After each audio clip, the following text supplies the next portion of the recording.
Hi let's make tasty street style chicken fried rice. Taste అయితే అద్దరిపోయింది. ఈ street స్టైల్లో చికెన్ ఫ్రైడ్ రైస్ ఎలా తయారు చేసుకోవాలి ఇప్పుడు చూసేద్దాం. దీనికోసం ముందుగా ఓ బౌల్ తీసుకొని శుభ్రం చేసుకున్న చికెన్ వేసుకొని ఇందులోనే టేస్ట్కి సరిపడా సాల్ట్, 1 టీ స్పూన్ కారం, 1 టీ స్పూన్ ధనియాల జీలకర్ర పొడి, కొద్దిగా పసుపు, అలాగే 1/2 tea spoon garam masala, 1 table spoon అల్లం వెల్లుల్లి పేస్టు,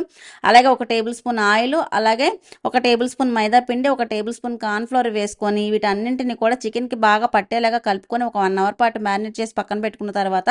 స్టవ్ వెలిగించి కడాయి పెట్టుకొని డీప్ ఫ్రైకి సరిపడా ఆయిల్ వేసి ఆయిల్ హీట్ అయిన తర్వాత మనం మ్యారినేట్ చేసుకున్న చికెన్ పీసెస్ని వేసి ఇలా గోల్డెన్ బ్రౌన్ కలర్ వచ్చే అంతవరకు ఫ్రై చేసుకొని తీసుకొని పక్కన పెట్టేసుకొని ఇప్పుడు ఇదే స్టవ్ మీద మరొక బాండీని పెట్టుకొని కొద్దిగా ఆయిల్ వేసి ఆయిల్ హీట్ అయిన తర్వాత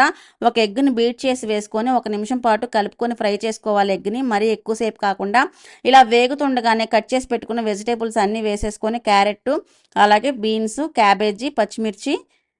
స్ప్రింగ్ ఆనియన్ వేసుకొని 1 నిమిషం పాటు టాస్ చేసుకొని టేస్ట్కి సరిపడా సాల్ట్, అలాగే కారం కూడా వేసుకున్న తర్వాత 1 table spoon dark soya sauce, 1 table spoon vinegar, 1 table spoon chilli sauce వేసుకొని వాటిని కూడా ఒకసారి కలిపిన తర్వాత ముందుగా ఫ్రై చేసి పెట్టుకున్న చికెన్ పీసెస్ని చిన్న చిన్న ముక్కలుగా కట్ చేసి వేసుకొని వాటిని కూడా 1 నిమిషం పాటు టాస్ చేసుకున్న తర్వాత ముందుగా బాయిల్ చేసి పెట్టుకున్న రైస్ వేసుకొని ఇది మొత్తాన్ని కూడా బాగా కలిసేలాగా ఈ సాసులన్నీ ఒకసారి బాగా టాస్ చేసుకొని చివరిగా కొద్దిగా స్ప్రింగ్ ఆనియన్ చల్లుకొని 1 నిమిషం పాటు టాస్ చేసుకొని స్టవ్ ఆఫ్ చేసి వేడి వేడిగా సర్వ్ చేసుకుంటే street style chicken fried rice ready. Taste అయితే అద్దరిపోతుంది. ఛానల్ సబ్స్క్రైబ్ చేసుకోవడం మర్చిపోద్దు. వీడియో ఎలా అనిపించిందో కమెంట్ సెక్షన్లో కమెంట్ చేయండి.